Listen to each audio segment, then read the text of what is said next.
우리 시간 함께 사도신경으로 하나님께 우리의 신앙을 고백하겠습니다. 전능하사 천지를 만드신 하나님 아버지를 내가 믿사오며 그 외아들 우리 주 예수 그리스도를 믿사오니 이는 성령으로 잉태하사 동정녀 마리아에게 나시고 본디오 빌라도에게 고난을 받으사 십자가에 못 박혀 죽으시고 장사한 지 사흘 만에 죽은 자 가운데서 다시 살아나시며 하늘에 오르사 전능하신 하나님 우편에 앉아 계시다가 저리로서 산 자와 죽은 자를 심판하러 오시리라. 성령을 믿사오며 거룩한 공회와 성도가 서로 교통하는 것과 죄를 사하여 주시는 것과 몸이 다시 사는 것과 영원히 사는 것을 믿사옵나이다. 아멘. 우리 함께 찬송가 452장으로 하나님께 찬양 드리겠습니다. 찬송가 452장입니다. 내 모든 소원 기도의 제목 예수님 닮기 원함이라. 예수님 형상 나 입기 위해 세상에 보아 아끼잖네. 예수님 닮기 내가 원하네. 날 구원하신 예수님을 내 마음속에 지금 고도사 주님의 영상 인치소서. 무한한 사랑 풍성한 긍휼 슬픈 자 위로하시는 주. 길 잃은 죄인 부르는 예수 그 영상 담게 하옵소서. 예수님 닮기 내가 원하네. 날 구원하신 예수님을 내 마음속에 지금 고도사 주님의 형상 인치소서. 겸손한 예수 거룩한 주님 원수의 멸시 참으시사 우리를 위해 고난을 받은 구주를 닮게 하옵소서. 예수님 닮기 내가 원하네. 날 구원하신 예수님을 내 마음속에 지금 고도사 주님의 형상 인치소서. 아멘. 기도하시겠습니다. 사랑과 은혜가 풍성하신 하나님 감사합니다. 오늘도 우리가 주님을 사모함으로 또 주의 말씀을 사모함으로 하나님 주의 앞에 나오게 하시니 주님 참으로 감사합니다. 하나님 이 믿음 이 마음 변치 않고 하나님 이 땅을 살아가는 동안 우리가 이 믿음을 가지고 살아갈 수 있도록 이 마음을 붙들고 살아갈 수 있도록 늘 붙들어 주시며 성령 충만하게 하여 주시옵소서. 하나님 우리를 주께서 붙드시고 인도하여 주시기를 간절히 사모하고 원합니다. 하나님 코로나19로 인하여서 계속되는 어려움 가운데 우리가 예배당에 찾아오지 못하고 또 성도 간의 믿음의 교제들을 나누지 못하는 가운데 있습니다. 하나님 이때에 우리가 믿음이 연약하여지지 않을 수 있도록 우리의 마음과 우리의 생각 또 그리고 우리의 믿음을 주께서 붙들어 주시옵소서. 특별히 하나님 이 기간 동안에 여러 어려움 가운데 있는 성도님들을 주께서 기억하여 주시옵소서. 하나님 마음의 어려움 또 육신의 그런 고통을 가운데 계시는 성도님들 주께서 기억하여 주시고 위로하여 주시며 격려하사 다시금 새 힘을 얻어 하나님 주 앞에 믿음으로 살아갈 수 있도록 주께서 역사하여 주시옵소서. 하나님 그 외에도 여러 가지 다른 문제들로 인하여서 괴로움 가운데 있고 또 육신의 고통 가운데 계시는 우리 성도님들도 있는 줄 압니다. 하나님 주께서 그들과 함께하여 주셔서 하나님께서 늘 함께하시오니 그 이 시간들을 두려움이 아니라 하나님을 더욱더 의지하고 하나님과 동행하는 그런 시간들로서 하나님 살아가실 수 있도록 주께서 인도하여 주시옵소서. 하나님, 주의 말씀을 듣고자 합니다. 주의 말씀을 들을 때 하나님, 우리의 마음이 주의 말씀으로 인하여서 뜨거워지게 하시고 그 뜨거워진 그 마음을 가지고 또한 하나님의 말씀에 순종하며 주를 기쁘시게 하는, 또 세상을 또한 섬기는, 믿음으로 섬기는 그런 귀하고 복된 한 하루가 될 수 있도록, 우리의 삶이 될 수 있도록 주께서 인도하여 주옵소서. 감사드리며 예수 그리스도의 이름으로 기도드립니다. 아멘. 하나님 말씀은 고린도후서 1장 23절에서 2장 17절까지의 말씀입니다. 고린도후서 1장 23절에서 2장 17절까지의 말씀을 함께 보도록 하겠습니다. 1장 23절입니다. 내가 내 목숨을 걸고 하나님을 불러 증언하시게 하노니 내가 다시 고린도에 가지 아니한 것은 너희를 아끼려 함이라. 우리가 너희 믿음을 주관하려는 것이 아니요 오직 너희 기쁨을 돕는 자가 되려 함이니 이는 너희가 믿음에 섰음이라. 내가 다시는 너희에게 근심 중에 나아가지 아니하기로 스스로 결심하였느니 내가 너희를 근심하게 한다면 내가 근심하게 한 자밖에 나를 기쁘게 할 자가 누구냐. 내가 이같이 쓴 것은 내가 갈 때에 마땅히 나를 기쁘게 할 자로부터 도리어 근심을 얻을까 염려하며 또 너희 모두에 대한 나의 기쁨이 너희 모두의 기쁨인 줄 확신함이로라. 내가 마음에 큰 눌림과 걱정이 있어 많은 눈물로 너희에게 썼노니 이는 너희로 근심하게 하려 한 것이 아니요 오직 내가 너희를 향하여 넘치는 사랑이 있음을 너희로 알게 하려 함이니라. 근심하게 한 자가 있었을지라도 나를 근심하게 한 것이 아니요 어느 정도 너희 모두를 근심하게 한 것이니 어느 정도라 함은 내가 너무 지나치게 말하지 아니하려 함이라. 이러한 사람은 많은 사람에게서 벌 받는 것이 마땅하도다. 그런즉 너희는 차라리 그를 용서하고 위로할 것이니 그가 너무 많은 근심에 잠길까 두려워하노라. 그러므로 너희를 권하노니 사랑을 그들에게 나타내라. 너희가 범사에 순종하는지 그 증거를 알고자 하여 내가 이것을 너희에게 썼노라. 너희가 무슨 일에든지 누구를 용서하면 나도 그리하고 내가 만일 용서한 일이 있으면 용서한 그것은 너희를 위하여 그리스도 앞에서 한 것이니 이는 우리로 사탄에게 속지 않게 하려 함이라. 우리는 그 계책을 알지 못하는 바가 아니로라. 내가 그리스도의 복음을 위하여 드로아의 이름에 주 안에서 문이 내게 열렸으되 내가 내 형제 디도를 만나지 못함으로 내 심령이 편하지 못하여 그들을 작별하고 마게도냐로 갔노라. 항상 우리를 그리스도 안에서 이기게 하시고 우리로 말미암아 각 처에서 그리스도를 아는 냄새를 나타내시는 하나님께 감사하노라. 우리는 구원받는 자들에게나 망하는 자들에게나 하나님 앞에서 그리스도의 향기니 이 사람에게는 사망으로부터 사망에 이르는 냄새요 저 사람에게는 생명으로부터 생명에 이르는 냄새라. 누가 이 일을 감당하리요. 우리는 수많은 사람들처럼 하나님의 말씀을 혼잡하게 하지 아니하고 곧 순전함으로 하나님께 받은 것 같이 하나님 앞에서와 그리스도 안에서 말하노라. 아멘. 오늘 본문에서 바울은 앞서 말한 고린도 교회 재방문 계획을 취소한 것에 대한 변명을 하고 있습니다. 그런데 23절을 보시면 내가 내 목숨을 걸고 라고 말하는 부분이 눈에 들어오는데 고린도 교회 성도들은 바울이 고린도 교회에서 복음을 전하고 마게도냐로 갔다가 다시 고린도 교회에 방문하려고 했으나 그 계획을 변경한 것에 대하여서 오해를 하였습니다. 그 오해를 풀어주고자 바울은 변명을 하는 것이 오늘 본문인데 바울이 지금 그 변명을 시작하면서 목숨을 걸고 또한 하나님을 증인으로 하여 말한다라고 지금 말하고 있습니다. 그만큼 바울은 자신의 진실함을 호소하고자 하는 모습을 보여줍니다.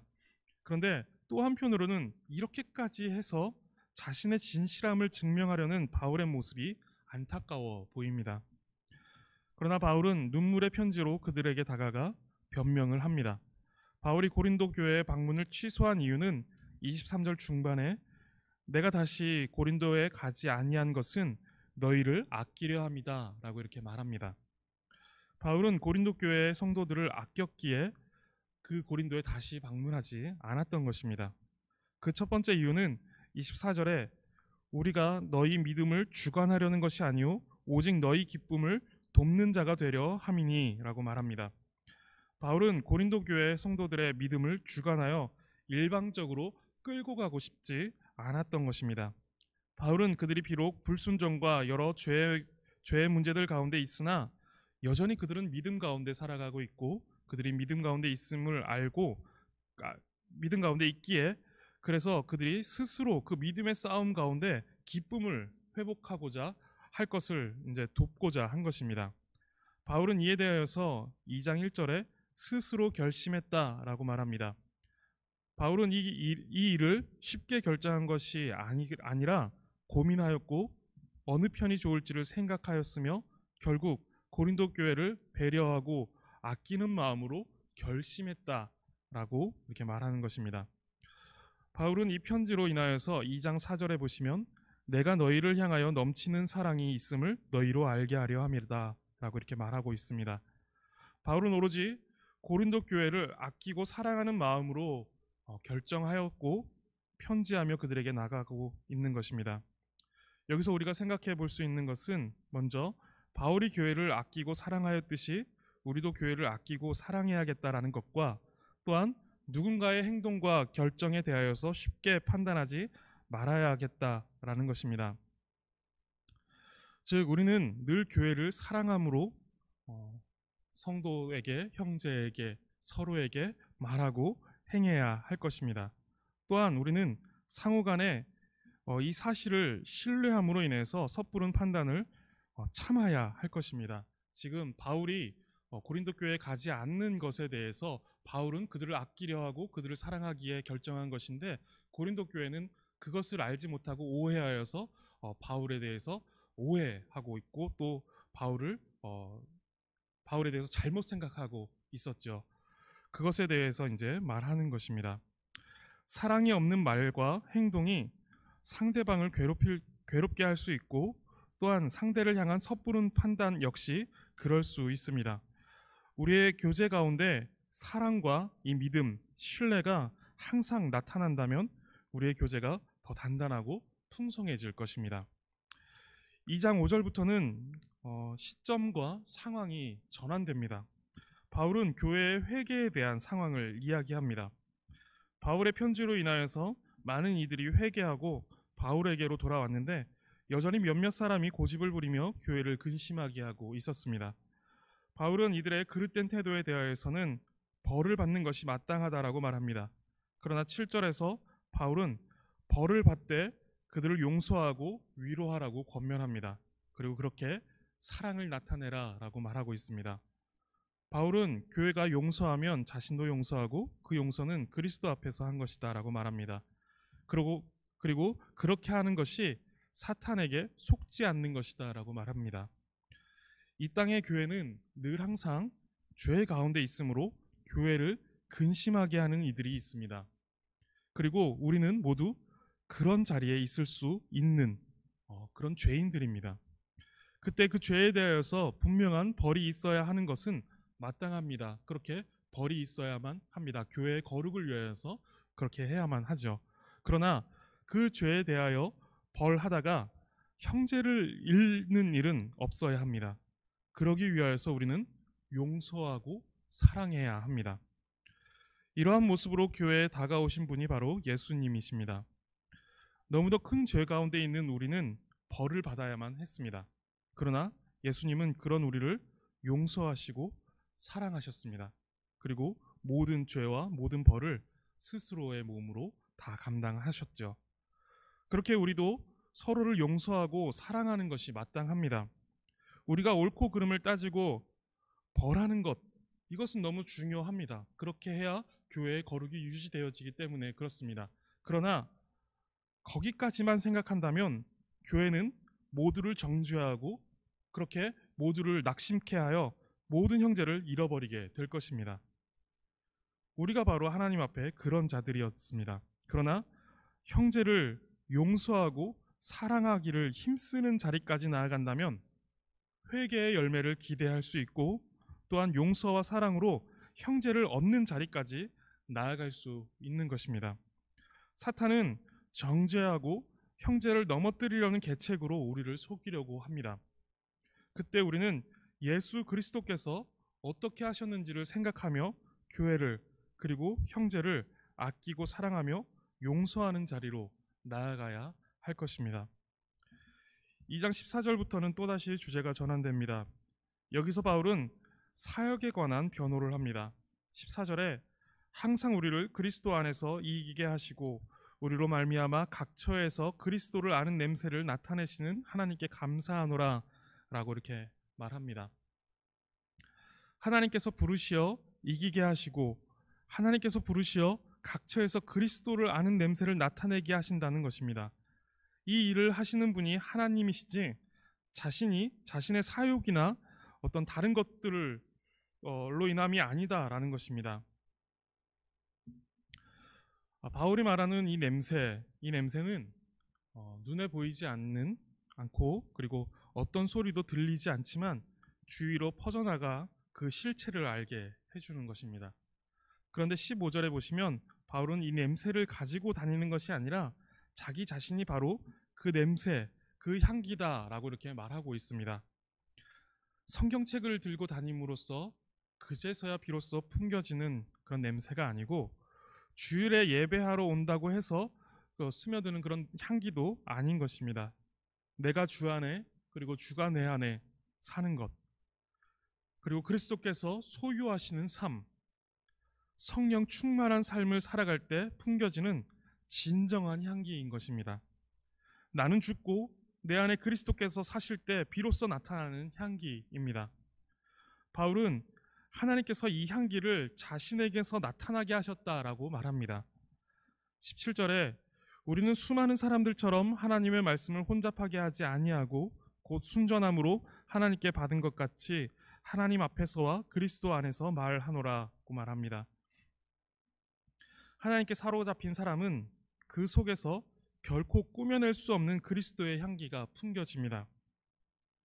잠시 코끝을 스치다가 이내 사라지고 악취가 풍겨지는 그런 꾸며낸 죄인의 냄새가 아니라 풍성이 샘솟듯 뿜어지는 그리스도의 향기가 우리에게서도 풍겨져야 할 것입니다.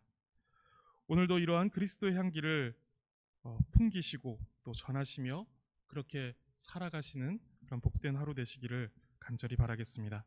기도하겠습니다. 하나님 감사합니다. 주의 말씀을 듣게 하시고 연약한 우리의 마음을 말씀으로 채워주시며 또 그 말씀을 따라 살아갈 힘을 주시니 감사합니다. 그리스도께서 교회를 사랑하셨듯이 우리도 교회를 사랑하게 하시고 형제를 사랑하는 우리 모두가 되게 하여 주시옵소서. 사랑과 믿음 그리고 용서와 배려가 항상 있는 우리 강병교회가 되게 하여 주시옵소서. 또한 거짓없이 진실한 그리스도의 향기를 품게 하시고 그 향기를 나타내는 향기로운 삶을 살아가는 우리 모두가 될 수 있도록 인도하여 주옵소서. 감사드리며 예수 그리스도의 이름으로 기도드립니다. 아멘.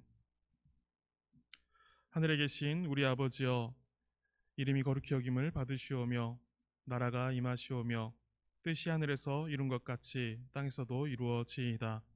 오늘 우리에게 일용할 양식을 주시옵고 우리가 우리에게 죄 지은 자를 사하여 준 것 같이 우리 죄를 사하여 주시옵고 우리를 시험에 들게 하지 마시옵고 다만 악에서 구하시옵소서. 나라와 권세와 영광이 아버지께 영원히 있사옵나이다. 아멘.